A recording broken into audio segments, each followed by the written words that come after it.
पति पत्नी की प्यारी सी लव स्टोरी।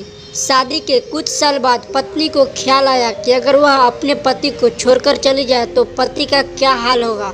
इस ख्याल से उसने कागज पर लिखा, अब मैं तुम्हारे साथ और नहीं रह सकती। मैं अब तुमसे बोर हो गई हूँ। मैं घर छोड़कर जा रही हूँ हमेशा के लिए। इस कागज को उसने टेबल पर रख दिया और जब पति के आने का समय हो गया तो उसके प्रतिक्रिया देखने के लिए बिस्तर के नीचे छू गई। पति आया और उसने टेबल पर रखी हुई चिट्ठी पढ़ ली। कुछ समय खामोश रहने के बाद उसने उस कागज पर कुछ लिख दिया और खुशी से झूमने लगा, गीत गाने लगा, नाचने लगा और कपड़े बदल कर नए कपड़े पहन लिए।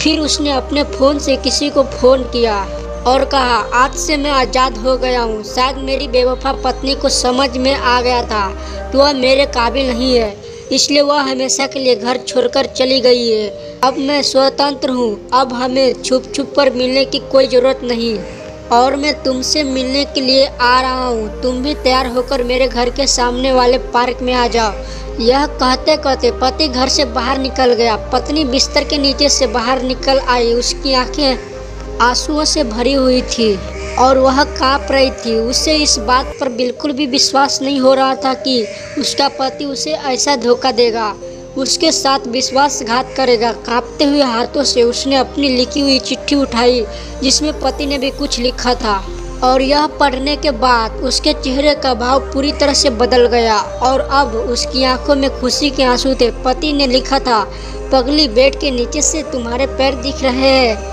पार्क के सामने वाली दुकान से ब्रेड लेकर आ रहा हूँ, तब तक तुम चाय बना लेना। मेरी प्यारी, मेरी जिंदगी में खुशियाँ तुम्हारे आने से है। आधी तुम्हें सताने से और आधी तुम्हें मनाने से है। तुम मेरी जिंदगी हो और मैं तुमसे बहुत प्यार करता हूँ और अगर सचमुच तुम मुझसे बिछड़ गई तो मैं जीते जी मर जाऊंगा। आई लव यू मेरी प्यारी पत्नी। यह पढ़कर पत्नी खुशी से उछल पड़ी और उसने पति के लिए चाय के साथ पकौड़े भी बनाए। पति पत्नी का रिश्ता जितना नाजुक होता है इतना प्यार भी होता है। कृपया अपने प्यारे रिश्ते को संभाल कर रखें।